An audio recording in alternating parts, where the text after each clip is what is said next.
Et si on pouvait parler du futur sans faire une conférence, juste en jouant, en jouant à des cartes. En fait, une carte peut faire évoluer la situation. Par exemple, une carte peut définir la situation actuelle dans le futur. Une autre carte pourrait déterminer comment la situation va évoluer.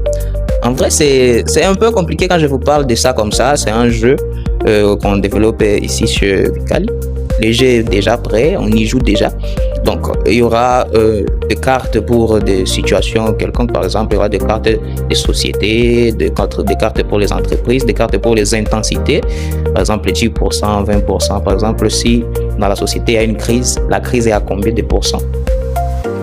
Et aussi, il y aura aussi des camps. Par exemple, s'il y a une situation de crise, par exemple, il y aura un camp des optimistes. Ces gens-là vont prendre cette situation-là et vont la faire pencher vers une situation positive.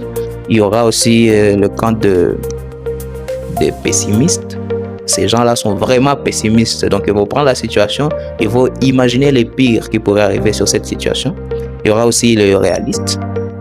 Les réalistes, eux, vont prendre la situation et ils vont la ramener dans on va dire quoi, dans le réel, quoi. Donc, ils vont pas la changer comme les autres là, mais eux, ils vont la ramener dans la crédibilité.